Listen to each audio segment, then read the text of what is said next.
Olá, tudo bem? Nós vamos dar continuidade ao nosso estudo do Evangelho de Mateus. Hoje nós vamos estudar o capítulo 21, que inicia-se com a entrada triunfal de Jesus em Jerusalém. Como de costume, nós vamos orar para iniciar o nosso estudo. Pai, muito obrigado por mais um dia que o Senhor fez. Nele nós nos alegremos nele nós nos alegramos e nos regozijamos. O Senhor é o nosso Deus. O Senhor é a nossa força, o Senhor é o nosso refúgio e salvação. Te amamos, vem ficar conosco, nos ensina a Tua Palavra. Em nome de Jesus. Amém. Mateus capítulo 21, a partir do versículo 1.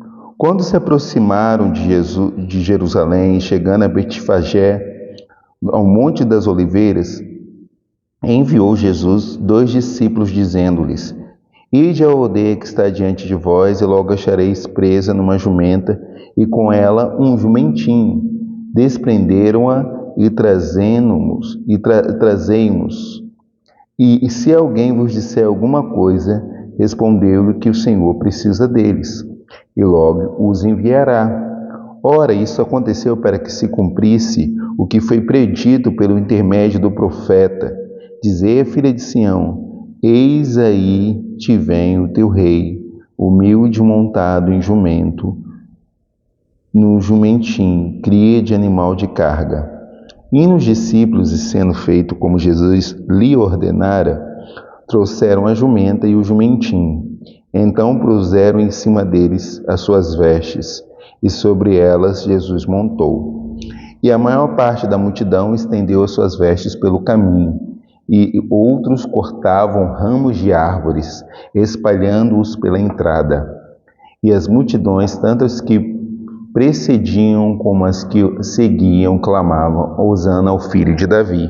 Bendito o que vem em nome do Senhor, Hosana nas maiores alturas.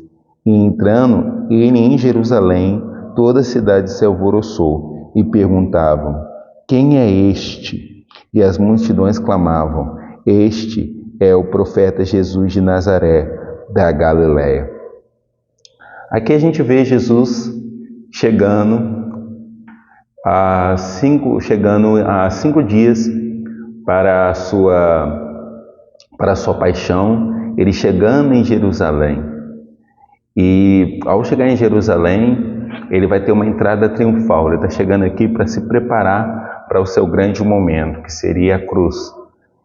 E como um grande rei, ele entra na cidade. Jesus já havia trabalhado durante 3 anos, ensinando, discipulando, e agora sua fama já corre por toda Jerusalém. E aqui a gente vai ver ele sendo consagrado como Messias. Essa entrada triunfal era o tipo de entrada que reis conquistadores efetuavam quando eles entravam numa cidade. Após ir para uma batalha, o rei voltava para a cidade e ele voltava debaixo de aclamações. E a gente vê Jesus entrando em Jerusalém debaixo de aclamações. Ele entra, ele pede para os discípulos dele buscarem um jumentinho, e cumprindo a profecia que há em Zacarias capítulo 9, versículo 9, Jesus entra montado no jumentinho. Os jumentos da Palestina não são como os jumentos que nós temos no Brasil. Da Palestina eles têm mais porte, eles são jumentos mais fortes. E Jesus ele entra nesse jumentinho, simbolizando a humildade desse rei. Embora um rei conquistador é um rei humilde. Esse jumentinho ele representa a igreja, ele representa aqueles pelos quais Jesus entra no lugar, pelos quais Jesus entra numa cidade. E ao entrar nessa cidade, há uma exclamação muito interessante que é Hosana ao filho de Davi. A expressão Hosana significa salva-nos por favor. E o filho de Davi aponta, como já foi explicado, para a filiação de Jesus, porque Jesus era da descendência de Davi. Então eles estavam reconhecendo tanto a descendência como que Jesus era o Messias. E Jesus ele entra debaixo dessa aclamação, debaixo desse louvor. Imagine, as vestes eram as partes de cima. No Oriente Médio eles vestem capas por causa do vento, por causa do deserto, e essas vestes foram colocadas no chão. Essas vestes, elas foram colocadas em cima tinha vestes em cima do animal. Então uma cena toda gloriosa, uma cena muito colorida, galhos sendo sacudidos, simbolizando celebração e grande festa. Para você ter uma noção, entende-se que na época de festa em Jerusalém tinha mais de 2 milhões de judeus e prosélitos em Jerusalém numa época de festa. Então é um cenário muito lindo, alvoroço enorme a entrada de Jesus em Jerusalém. O versículo 10 tem uma pergunta que aponta para o Salmo 24, que as pessoas perguntam: quem é este? Quem é este? O Salmo 24 tem essa pergunta: quem é o Rei da Glória? Quem é o Rei da Glória? O Senhor dos Exércitos. Então a pergunta Jesus entrando em Jerusalém é o cumprimento dessa profecia, dele entrando e conquistando, dele estabelecendo o seu reino messiânico ali em Jerusalém. Versículo 12. Tendo Jesus entrado no templo, expulsou todos que ali vendiam e compravam. Também derrubou as mesas dos cambistas e as cadeiras dos que vendiam pomba. E disse-lhes: está escrito, a minha casa será chamada casa de oração. Vós, porém, as transformai em covis de salteadores. Uma coisa muito interessante de dizer aqui é que o templo era dividido em compartimentos. Tinha uma parte que era a parte dos estrangeiros, eles não poderiam ir aonde o judeu ia, e nem tinha parte também das mulheres. Então eram partes que eram separadas para adoração. E nessa parte dos estrangeiros era onde ficavam os cambistas. Os cambistas, eles estavam ali porque no templo se usava a moeda judaica, e a moeda corrente era a moeda de Roma. Então as pessoas elas tinham que trocar essas moedas, a moeda de Roma, pela moeda do templo. E ali havia muitos cambistas. Eu não sei se você já teve a oportunidade de estar num lugar onde tem muito cambista. Eu tive essa grande oportunidade de estar em lugares onde tem muito cambista. No Paraguai usa-se o Guarani e o dólar, e a algum nível também usa-se o real, principalmente em Ciudad del Este e em Assunção. E quando a gente está por lá, você vai nos grandes centros, você vê os cambistas, você vai num lugar, num mercado, eles estão sempre querendo trocar o dinheiro, estão sempre tentando de alguma forma te convencer a trocar com eles, te dando algum nível de privilégio. Só que nisso também tem muita corrupção, tem muita trapaça. E eu imagino que esse mesmo nível de trapaça, esse mesmo nível de comércio estava acontecendo ali, naquela região que era a região dos gentios, que era onde um lugar para adorar. Haviam pessoas que estavam vendendo as coisas ali, e vendendo de forma insidiosa. A gente vê que Jesus ali também tinha pessoas aqui vendendo pombas. Esses sacrifícios, eles deviam ser trazidos. As pessoas, a palavra vai ensinar que quando você queria sacrificar ou se arrepender de um pecado, você devia levar o seu animal lá para ser sacrificado. Contudo, Israel cresceu muito e muitas pessoas viviam longe. Então, gerou-se um comércio em volta disso. E ao invés da pessoa trazer o seu animal de longe, ela chegava lá e comprava. Só que pensem comigo, como é que isso não virou um comércio? Olha a diferença de eu cuidar de um animal, digamos que eu cuide de um cordeiro, ele nasceu, eu vi ele nascer, eu alimentei ele, eu cuidei dele e ofereço em sacrifício. E de outra sorte, eu vou lá e compro e ofereço um animal em sacrifício. Olha a diferença. O sacrifício é muito maior quando você cuida, quando você ora, quando você viaja com ele para oferecer. Então Jesus estava apontando para isso também. Às vezes a gente tenta facilitar o nosso sacrifício. E Jesus estava mostrando isso, que o reino de Deus, a casa de Deus não é um lugar de comércio. A gente tem hoje aí na televisão vendo o reino de Deus sendo mercadejado. É uma vergonha como as pessoas vendem o evangelho, vendem uma palavra, vendem uma bênção, vendem uma oração. E Jesus, ele foi muito claro, ele expulsou os cambistas, ele virou as mesas. E nós somos os templos, e Deus não vai permitir que nós continuemos sujos, que nós continuemos nos nossos lugares também de adoração. Eu quero te dizer uma coisa, a gente aprendeu muito sobre sermos a casa de Deus, mas os lugares onde a gente se reúne também são santos, e eles devem ser santificados, eles devem ser guardados, que esse crescimento cresça para a nossa geração. Hoje a gente não santifica muito os prédios, os espaços, mas esses espaços são para adoração. Por isso que muitas vezes a gente não consegue nem entrar na presença de Deus, porque aquele espaço ele é profanado, porque a gente não considera os espaços como um espaço especial. Então eu quero trazer essa breve meditação sobre esse texto aqui. E Jesus, ele já tinha feito uma purificação no templo, e aqui ele faz mais uma, alegando, mostrando mesmo que ele tinha autoridade para tal. Como um rei, ele tinha autoridade para fazer o que ele fez, que foi expulsar os campistas e aqueles que estavam vendendo dentro do templo. E ele vai dizer que a casa do Senhor será chamada casa de oração. Esse é um versículo de Isaías, capítulo 56, versículo 7. A casa do Senhor é um lugar de oração. A gente tem entendido nos últimos tempos o movimento mais forte que haverá para a volta de Jesus são movimentos de casa de oração, são movimentos de oração. Como posso dizer? O fluir, a devocional dos últimos tempos é a oração. Jesus usa aqui um paralelo, né? Que eles fizeram a casa de oração virar um covil de salteadores. Covil de salteadores em Israel tinha muitas cavernas, e esses ladrões viviam em cavernas.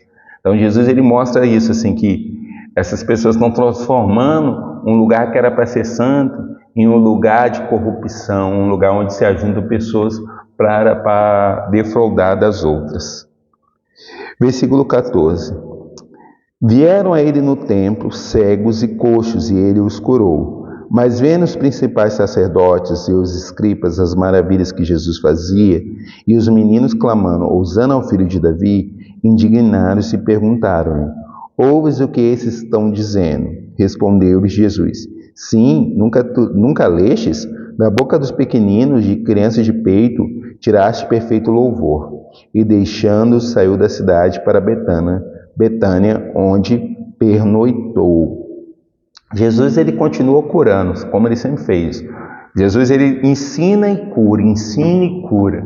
Por que Jesus ensina e cura? Porque ele cura tanto a mente, tanto o coração, como também restaura o corpo. Ele restaura a alma e cura o corpo. E ele estava fazendo isso no templo, e as pessoas, as crianças, eu creio que estavam até empolgadas pelo que elas ouviram, os gritos de hosana, de filho de Davi, e as crianças também começaram a declarar esse louvor ao Senhor. E criança é muito espontânea.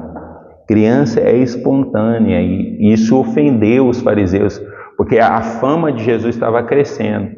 E eles chegam para Jesus e falam: poxa, você vai deixar eles ficarem falando isso? E Jesus, ele usa do Salmo capítulo 8, versículo 2, para dizer que da boca das crianças Deus suscita o perfeito louvor. Irmãos, a gente precisa levantar o louvor da boca das crianças. As crianças, elas não estão no culto ou na casa do Senhor só por estar. As crianças fazem parte da adoração. As crianças, elas carregam o mistério do reino de Deus. E Jesus está afirmando isso, que da boca delas Deus tira o perfeito louvor. Depois desse momento, Jesus, ele se retira para Betânia, que é uma cidade satélite de Jerusalém, e ele vai ali passar a noite. Versículo 18 vai dizer que cedo de manhã, ao voltar para a cidade, ou seja, Jerusalém, ele teve fome. E vendo uma figueira à beira do caminho, Aproximou-se dela e, não tendo achado senão folhas, disse-lhe: nunca mais nasça fruto de ti. E a figueira secou imediatamente. Vendo isso, os discípulos admiraram-se e exclamaram: como secou depressa a figueira? Jesus, porém, lhes respondeu: em verdade vos digo, se tiverdes fé e não duvidardes, não somente fareis o que foi feito à figueira, mas até mesmo se a este monte disserdes: erga-te e lança-te no mar, tal sucederá. E tudo quando pedirdes em oração, crendo, recebereis. Jesus, ele pernoitou em Betânia e volta para Jerusalém, e ele tem fome. Alguns comentaristas costumam dizer que possivelmente ele passou a noite em jejum, e ele, ao caminhar, ele avista uma figueira. E a figueira tinha folhas, e ele foi lá para ver se tinha figos. Por que isso? Porque uma das evidências da figueira é que ela fique verde e tem alguns frutos prematuros. Normalmente, quando a figueira ela está verde, embora não fosse a época, mas poderia ser frutos que já estavam ali, porque o verdor da figueira apronta para o fruto dela. E Jesus, ele libera ali uma sentença para aquela figueira. Ele usa aquela figueira para ensinar aos discípulos, porque a figueira era um símbolo de Israel. Em várias partes da Bíblia, vai sempre apontar Israel como a figueira do Senhor. E quando o Senhor fala, Jesus lança essa sentença, ele está mostrando que assim como os fariseus, como Israel, não estava aceitando o chamado messiânico dele, Israel também ia secar. Por isso que ele lançou essa maldição sobre essa figueira. Essa figueira, a maldição sobre a figueira, na verdade é uma maldição que ele estava lançando sobre Israel. E a gente vai ver esse desdobrar mais à frente, por isso que eu não vou quebrar muito esse texto, tá ok? Versículo 23. Tendo Jesus chegado ao templo, estando já ensinando, acercou-se dele os principais sacerdotes e os anciãos do povo, perguntando: com que autoridade fazes estas coisas? E quem te deu essa autoridade? E Jesus lhes respondeu: eu também vos farei uma pergunta. Se me responderdes, também vos direi com que autoridade faço estas coisas. De onde era o batismo de João? Do céu ou dos homens? E discorriam entre si: se dissermos do céu, ele nos dirá: então por que não acreditastes nele? E se dissermos dos homens, é para temer o povo, porque todos consideram João como profeta. Então responderam a Jesus: não sabemos. E ele, por sua vez: nem eu vos digo com que autoridade faço estas coisas. Vamos lá, a fama de Jesus já corria há muito tempo. Todos já sabiam que Jesus curava, que Jesus restaurava. Já haviam evidências de que Jesus era o Filho de Deus, que Jesus era o Messias esperado. Muitas profecias apontavam para Jesus e Jesus já tinha mostrado a autoridade dele. Por isso que Jesus aqui se resigna a não responder. E é interessante porque eles estão sempre tentando pegar Jesus em alguma coisa. E Jesus é muito sábio, ele aqui usa a técnica dele, que é sempre responder uma pergunta com outra pergunta. Eles vêm acusar Jesus, perguntando a Jesus de qual era a autoridade, e Jesus pergunta: então tá, antes de eu falar, se vocês me responderem de quem era a autoridade de João, eu respondo para vocês de onde vem minha autoridade. E por que eles não quiseram responder? Porque eles tinham vergonha, eles tinham medo de perder a honra, porque o povo considerava João um profeta. Então, se eles falavam que João não era de Deus, eles iam perder o prestígio do povo. E aqui eles têm a sua mente acusada. E Jesus consegue, com maestria, dizer para eles: então não vou dizer a você, não vou dizer para você de onde é minha autoridade. O reino de Deus não é revelado àquele que é soberbo, àquele que cresce, àquele que se apresenta com orgulho diante do Senhor. O reino de Deus é apresentado para aqueles que são humildes. Jesus, a gente vai ver esse padrão de Jesus. Ele não dava resposta para quem chegava quente nele, para quem chegava com altivez diante dele. Ele não dava. E é muito significante isso, Por que significativo isso? Porque ele já havia dito que o reino de Deus é para aqueles que são humildes de espírito. E ele começa a partir daqui a contar uma parábola. Versículo 28 vai dizer assim: E que vos parece? O homem tinha 2 filhos. Chegando-se ao primeiro, disse: Filho, vai hoje trabalhar na vinha. Ele respondeu: Sim, senhor, porém não foi. Dirigindo-se ao segundo filho, disse-lhe a mesma coisa, mas ele respondeu: Não quero. Depois, arrependido, foi. Qual dos 2 fez a vontade do Pai? Disseram: O segundo. Declarou-lhe Jesus: Em verdade vos digo que publicanos e meretrizes vos precedirão no reino de Deus, porque João veio a vós no caminho da justiça e não acreditastes nele. A parte que publicanos e meretrizes creram, vós, porém, mesmo vendo isto, não vos arrependestes, afinal, para acreditardes nele. Aqui a gente vê Jesus trazendo uma parábola em que um pai chega para um filho, ele tem 2 filhos, e chega para um filho e fala assim: vai lá cuidar da nossa horta, vai lá cuidar da nossa vinha, do nosso plantio. E o filho fala assim: vou, mas pegou e não foi. Quando o pai saiu, ele pegou e não foi para a vinha. Agora ele chega para outro e fala assim: vai. Aí ele chega e fala: eu não vou não. Mas depois ele cai na consciência e vai. E Jesus estava apontando tanto para Israel e para a igreja, para os gentios. Os gentios não recebiam a palavra de Deus, eles não tinham a palavra de Deus. Quem tinha a palavra eram os judeus e eram os escribas, e eles diziam: sim, eu sigo a Deus. Mas quando o Filho do Homem veio, eles não reconheceram, eles não aceitaram obedecer a Deus. Eles diziam sim, da aparência, mas não faziam aquilo que devia ser feito. E isso é muito importante para a gente, que às vezes a gente gosta de dizer sim na frente dos outros, mas pega e não faz. Jesus está mostrando aqui que o mais importante é fazer. O mais importante é exercer a vontade de Deus. E ele traz também que os gentios ocupariam o lugar dos judeus no reino de Deus, porque eles não haviam recebido a palavra de que Jesus era o Messias. Versículo 33. Atentai noutra parábola. Havia um homem, dono de casa, que plantou uma vinha, cercou-a de uma sebe, construiu nela um lagar, edificou-lhe uma torre e arredondou os lavradores. Depois se ausentou do país. Ao tempo da colheita, enviou os seus servos aos lavradores para receber os frutos que lhe tocavam. E os lavradores, agarrando os servos, espancaram um, mataram o outro, e a outro apedrejaram. Enviou ainda outros servos em maior número, e trataram-nos da mesma sorte.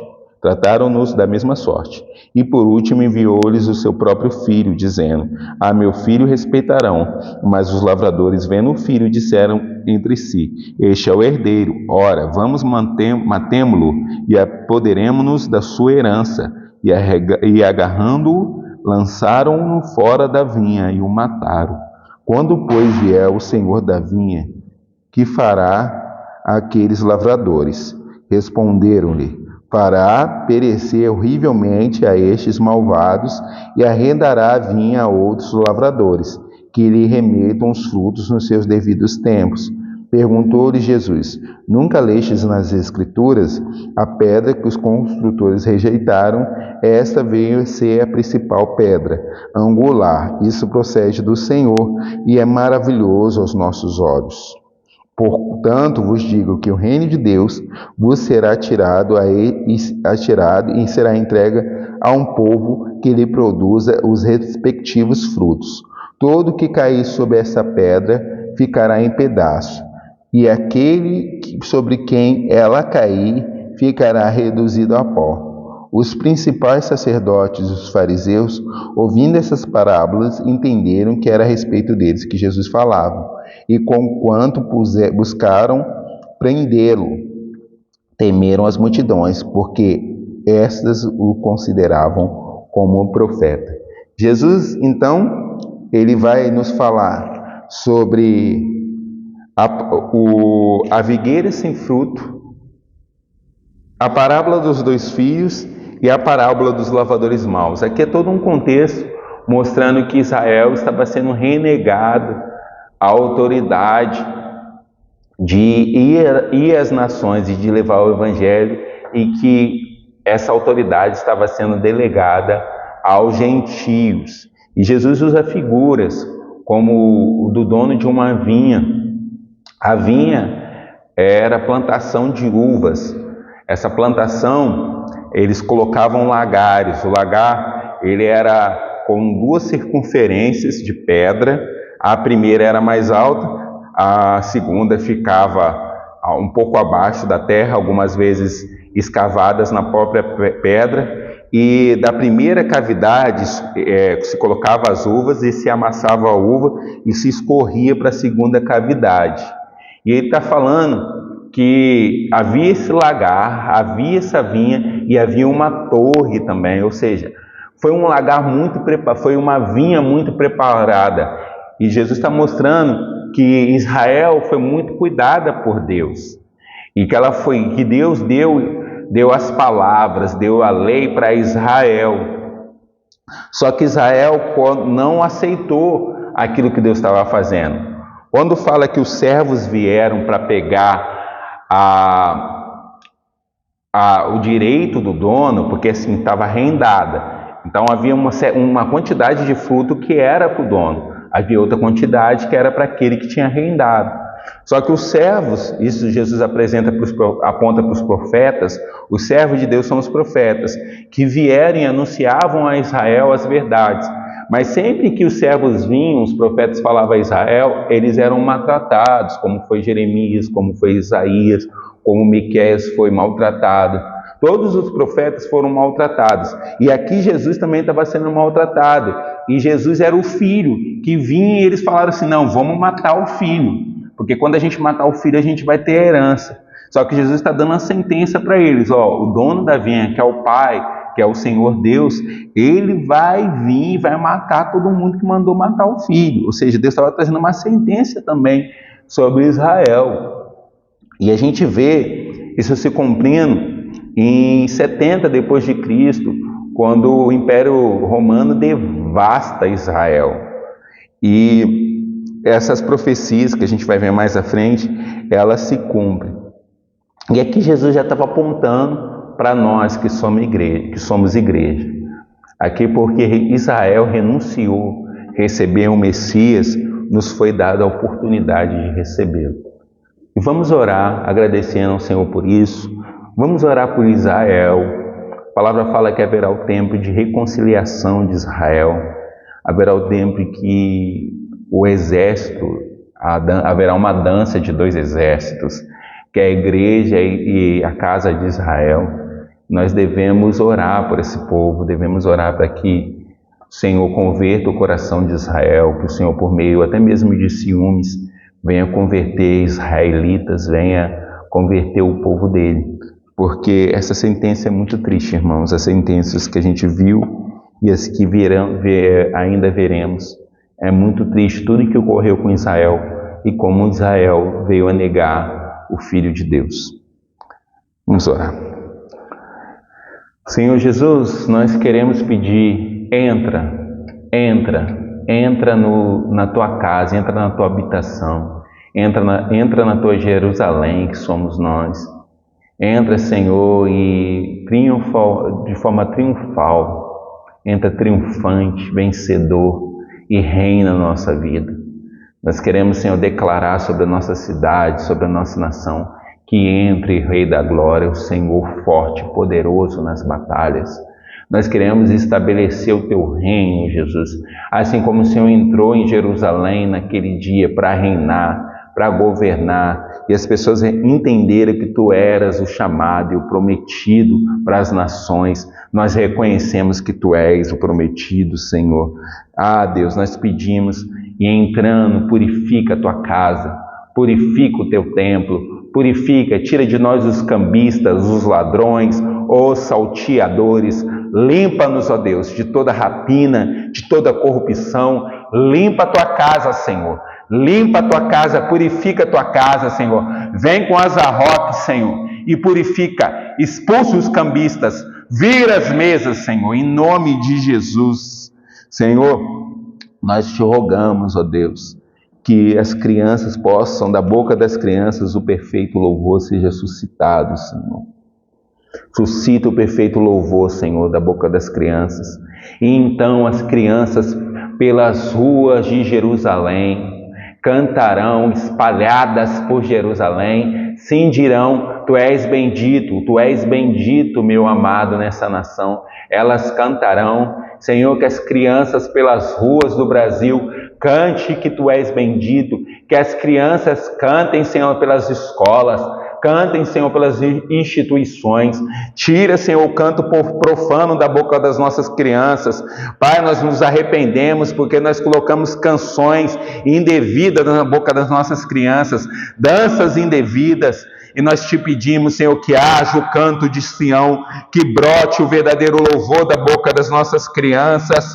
Ó Deus, nós rogamos por Israel nesse momento, Deus, e pedimos que o fruto, a folha da figueira venha, Senhor, a florejar nessa estação.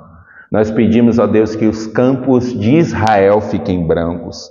Nós te pedimos, Senhor, em nome de Jesus, tem misericórdia do teu povo. Ó Deus, nós te rogamos e pedimos que o tempo já é chegado, ó Deus. Te perguntamos, acaso já não é cumprido a porção dos gentios? E não é tempo, ó Deus, de mais uma vez virdes a teu povo e trazer salvação, Senhor, a teu bichinho de Jacó, a fim, ó Deus, que cante alegremente a filha de Sião e rejubile Israel. Acaso não é tempo, ó Deus, de vires pelo portão dourado, Senhor? Acaso não é tempo, ó Deus, de Israel ouvir-se os cantos de Sião? Acaso não é tempo de Israel dizer, bendito é o que vem em nome do Senhor, bendito é o que vem Yeshua HaMashiach, o meu Messias amado. Senhor, em nome de Jesus, nós oramos pelos missionários espalhados por Jerusalém, pelas ruas de Israel. Oramos agora pelo Voz de Muitas Águas, pela vida da pastora Simone, que plantou ali, junto com a sua equipe, uma casa de oração, Senhor, com o intuito de ganhar os israelitas, de ganhar o teu povo, ó Deus. Em nome de Jesus, Senhor, nós pedimos que essa terra seja fértil, ó Deus. Que essa terra seja fértil, que seja tempo de novamente a figueira florescer. Aquele dia o Senhor secou a figueira. Senhor, mas nós clamamos que seja o tempo da figueira voltar a verdecer, enverdecer. Volte, volte, volte, volte, volte, volte. Nós clamamos águas, águas sobre Sião, as águas sobre Israel, as águas sobre Sião. Bichinho de Jacó, levanta-te do pó. Filha de Sião, quebra as tuas cadeias. Em nome de Jesus, volta logo, Senhor, para teu povo. Senhor, manifesta teu povo, fortalece os gentios, fortalece a igreja nesses tempos. Que sejamos aqueles, Senhor, que arrependidos vão à vinha. Em nome de Jesus. Que Deus te abençoe, que essa palavra possa ter falado ao teu coração e te incentivar a obedecer o dono da vinha nesses dias. Compartilhe esse vídeo, curta, comenta e não deixa de buscar o teu Deus. Em nome de Jesus. Amém.